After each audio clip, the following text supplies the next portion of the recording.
আসসালামু আলাইকুম ও রহমতুল্লাহ। প্রিয় শিক্ষার্থীবৃন্দ, আশা করি সকলে ভালো আছেন। আজকে আমি অষ্টম শ্রেণী গণিতের অনুশীলনী 4.1-এর 13 নম্বর প্রশ্নের ক নম্বরটা নিয়ে আলোচনা করব ইনশাআল্লাহ। এর আগে উদাহরণ এবং অনুশীলনীর 1 থেকে 12 পর্যন্ত প্রশ্নগুলো আপলোড করা হয়েছে। সেই ভিডিওগুলো দেখতে চাইলে ডেসক্রিপশন বক্সের মধ্যে প্লেলিস্টের লিঙ্ক দেওয়া আছে, সেখান থেকে দেখে আসতে পারেন। ক নম্বর 5p - 3q into p plus 7q। এটা হচ্ছে প্রশ্ন। এখন আমরা সমাধান করব। সমাধান মনে করি 5p - 3q equal to a। 5p - 3q K a ধরলাম, এটা সমান a ধরলাম। p plus 7q, p plus 7q কে b ধরলাম। এই অংশটাকে a ধরলাম, এই অংশটাকে b ধরলাম। আমরা জানি ab equal to a plus b divided by 2 whole square minus a minus b divided by 2 whole square. এটা একটা অনুসিদ্ধান্ত, এটা আমরা জানি, এটা আমাদের ঠোঁটস্থ রাখতে হবে। এটা লেখার পর সমান দিয়ে এখন a b এর মান বসাবো। এই যে এতটুকু সমান a ধরেছি, এতটুকু সমান b ধরেছি, এই মানগুলো বসিয়ে দেবো। যেখানে a প্লাস b ছিল, a প্লাস b, a এর জায়গায়, এই যে a এর জায়গাতে মান বসিয়ে দিলাম, প্লাস ঠিকই লিখলাম। এই যে b এর জায়গাতে b এর মান বসিয়ে দিলাম। নিচে 2 ছিল, নিচে 2 রয়ে গেল। বাহিরে যে স্কোয়ার ছিল ছোট্ট করে 2, এই যে বাহিরে স্কোয়ার হয়ে গেল। তাহলে আমরা এটা থেকেই এটা করেছি, শুধু এ বি এর জায়গায় এ বি এর মান বসিয়ে দিয়েছি। এবার এই যে বাহিরের মাইনাসের মাইনাস, এখানে a minus b divided by 2, নিচে 2, যে নিচে 2 রয়ে গেছে। উপরে a আর b, a এর জায়গায় a এর মান বসাবো, b এর জায়গায় b এর মান বসাবো। তাই করেছি, a b এর মান বসিয়ে দিয়েছি। এখানে লিখেছি মান বসিয়ে, বাহিরে স্কোয়ার স্কোয়ার রয়ে যাবে। তারপর এখানে আমরা যে ভিতরের ব্র্যাকেটটা উঠিয়ে দেব। ব্র্যাকেট উঠিয়ে দিলে এখানে কি হবে দেখি, 5p - 3q, 5p - 3q দিয়ে দিলাম এখানে।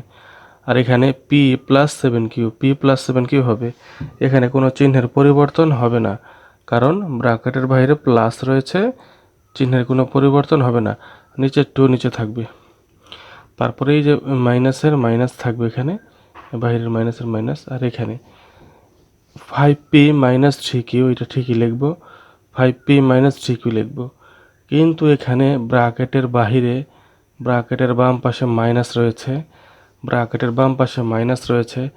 যখন এই ব্র্যাকেটটা যখন এখানকার ব্র্যাকেট উঠাবো, ভিতরের চিহ্ন চেঞ্জ, অর্থাৎ p - 7q, এই যে প্লাসটা মাইনাস হয়ে গেছে, এই প্লাসটি মাইনাস কেন?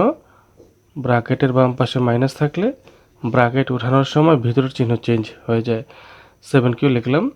তারপর এখানে একটি ব্র্যাকেট দিয়ে এই যে স্কোয়ারের স্কোয়ার রয়ে যাবে। এই যে এই পেজের যে নিচের লাইনটা রয়েছে, সেটা আমরা, এই যে নিচের লাইনটা রয়েছে সেটি পরের পেজে নিয়ে যাব। এই যে এটা আগের পেজের নিচে ছিল, সেটা এখানে লিখে এনেছি, সেটা এখানে নিয়ে এসেছি। এখন এটার পর এটা কিভাবে হলো সেটা দেখি। 6p কেমনে হলো? p যোগ করব, এখানে p, এখানে p যোগ, p এর সাথে p যোগ হবে, অর্থাৎ এখানে p বলতে একটা p বোঝাচ্ছে, এখানে 5টা p, 5টা আর একটা 6টা p হয়, মানে 6p লিখে দিলাম। আর কিউ করব, কিউ হিসাব করব।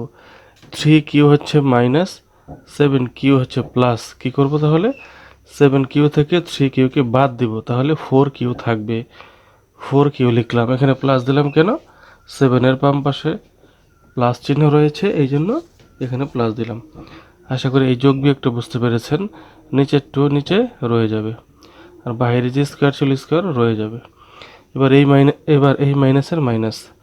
তারপর এখানে করব, এখন কাজ করব। এখানে 5p এর সাথে p করব, এখানে 5p, এখানে হচ্ছে p, শুধু p মানে 1p। এই pটা হচ্ছে মাইনাস। 5p থেকে 1p মানে একটা p বাদ দিলে থাকে 4p। এই যে 4p হলো, 4p। তারপর কিউ দেখব, 3q এটাও মাইনাস, 7q এটাও মাইনাস, এখানে কোনো বাদ যাবে না, এখানে দুটোটাই যোগ করে দিতে হবে। 3q 7q 10q হবে, 10q লিখে দিলাম, পাশে মাইনাস লিখে দেব বাম পাশে। মনে রাখবেন একই রকম চিহ্নের যোগ হয়। 3q 7q দুটোটায় যোগ করে দিতে হবে, যদিও মাইনাস, কারণ মাইনাস দুটোটাই মাইনাস, এখানে একটা মাইনাস চিহ্ন দিতে হবে। 3q আর 7q যোগ করে নিতে হবে, ব্র্যাকেট দিয়ে স্কোয়ার দিতে হবে এখানে। তারপর এটা কিভাবে হলো সেটা আমরা দেখি এখন। এই যে 2, এই 2টা কোথায় পেলাম? এই 2 হচ্ছে কমন নিয়েছি, 6p 4q এখান থেকে কমন নিয়েছি। 2 নিলাম কেন? 2 দিয়ে 6কে ভাগ যাবে, 2 দিয়ে 4কে ভাগ যাবে, এই জন্য 2 কমন নিয়েছি। কমন নেওয়ার পরের কাজ কি? কমন নেওয়ার পরে হলো 2 দিয়ে 6pকে ভাগ দিতে হবে, 2 দিয়ে 4qকে ভাগ দিতে হবে। এই যে দেখি, কমন যখন 2 নিয়েছি, যে 2 কমন নিয়েছি, এই 2 দিয়ে 6pকে ভাগ, 2 দিয়ে 6pকে ভাগ দিলে কি হয়, মানে 2 6-এর কাছে কয়বার যায়? 2 6-এর কাছে 3বার যায়। এই যে 3 লিখে দিলাম, 2 6-এর কাছে 3বার যায়, 3 লিখে দিলাম। তাহলে কি রইল? 3p। এই যে 3p লিখে দিলাম এখানে। এবার এই প্লাসের প্লাস চিহ্ন বসে যাবে। এই 2 দিয়ে আবার এই 4qকে ভাগ দিব, 2 দিয়ে 4qকে ভাগ দিব। তাহলে 2 4-এর কাছে যায় 2বার, 2 দুগুণে 4, 2 4-এর কাছে 2বার যায়, 2 দুগুণে 4। এই 2 আর q রইল এখানে, এই যে 2q। তাহলে বন্ধুরা প্রথমে কমন নেব, কমন নেওয়ার পরে সেটা দিয়ে এটাকেও ভাগ দিব, এটাকেও ভাগ দিব। প্রথমে কমন নেব, কমন নেওয়ার পরে যে কমন নিয়েছি, ওই কমন যেগুলো নিয়েছি সেগুলোকে ভাগ দেব। 2 কমন নিয়েছি, 2 দিয়ে এটা 6pকে ভাগ দেব, 2 দিয়ে 4qকে ভাগ দেব, ভাগ করে 3p 2q পেয়েছি। কেমনে পেয়েছি সেটা আমরা তো দেখলাম। আর নিচে 2 নিচে থাকবে, বাইরের স্কোয়ার বাইরে থাকবে, মাইনাসের মাইনাসও থাকবে। এখন এ পাশে দেখি, 4p মাইনাস 10q এখানেও কমন যাচ্ছে, এখানেও 2 কমন যাবে। এই যে 2 কমন, 2 নিলাম কেন? 2 দিয়ে 4কে ভাগ যায়, 2 দিয়ে 10কে ভাগ যায়, এই জন্য 2 কমন নিয়েছি। কমন নেওয়ার পর হচ্ছে ভাগ দিতে হয়। এই 2 দিয়ে 4pকে ভাগ, এই যে 2 দিয়ে 4pকে ভাগ, তাহলে 2 4 কাটা যাবে, 2 দুগুণে 4, এই যে 2 লিখে দিলাম। মানে 2 4-এর কাছে 2বার যায়, কাটাকাটি, 2 দুগুণে 4। তাহলে এখানে 2, এখানে p রইল 2p। এই যে 2p লিখে দিলাম, 2p। মাইনাসের মাইনাস বসে যাবে। এবার 2 দিয়ে 10qকে ভাগ দিব, 2 দিয়ে 10qকে ভাগ দিব, যে কাটাকাটি দিলাম। তো 2 মানে 2 10-এর কাছে যায় 5বার, 5বার যায়, 5বার। তাহলে কি হলো? 5q। এই যেখানে হবে 5q। বন্ধুরা আমরা প্রথমে 2 কমন নিয়েছি, কমন নেওয়ার পরে সেই কমন যেটা নিয়েছি সেটা দিয়ে 4pকে একবার ভাগ দিয়েছি, 10qকে একবার ভাগ দিয়েছি, ভাগ দেওয়ার পরে 2p পেয়েছি মাইনাস 5q পেয়েছি, যেটা আমরা দেখলাম, এটা লিখেছি। আর নিচের 2 নিচে থাকবে, বাইরের স্কোয়ার বাইরে থেকে যাবে। তারপর এখন আমরা কি করব? এই যে হরের 2 লবের 2 কাটা, হরের 2 লবের 2 কাটা, কেন কাটা যাবে? উপরের 2 লবের 2টা এটার সাথে গুণ অবস্থায় রয়েছে, এই জন্য কাটা যাবে। 2 আর নিচে 2 কাটা যাবে। 2 যদি এখানে যোগ বা বিয়োগ অবস্থায় থাকতো তাহলে কাটা যেত না, যেহেতু 2 গুণ অবস্থায় আছে। 2 এই লবের 2 হরের 2 কাটা। তারপর এই পাশে দেখি যে হরের 2 লবের 2 কাটা, কারণ দুটা এই উপরের 2টা গুণ অবস্থায় আছে। এই 2 কাটা যাবে, এই 2 কাটা, এই 2 কাটা, কি থাকলো পরে? 3p plus 2q, 3p plus 2q square থাকবে। তারপর মাইনাস দিয়ে, এই যে মাইনাসের মাইনাস, 2p মাইনাস 5q দিয়ে স্কোয়ার থাকবে। এই যেটা দুটি রাশি হলো, 3p প্লাস 2q একটি রাশি হলো, 2p মাইনাস 5q একটি রাশি হলো, এবং বর্গ হলো। এই যে উপরে যে ছোট্ট 2 দেওয়া, এটা হচ্ছে বর্গ।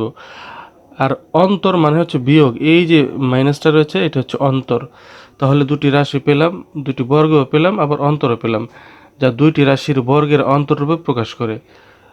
এটাই আমাদের অ্যান্সার হবে এটা। বন্ধুরা 13 এর ক নম্বরের অ্যান্সার হচ্ছে এটা। বন্ধুরা যদি এই ভিডিওটি ভালো লেগে থাকে একটি লাইক দিবেন, কমেন্ট বক্সে জানিয়ে দেবেন। পরবর্তী ভিডিও সবার আগে পাওয়ার জন্য চ্যানেলটি সাবস্ক্রাইব করে বেল আইকনটি অন করে দিবেন। সবাই ভালো থাকবেন, আল্লাহ হাফেজ।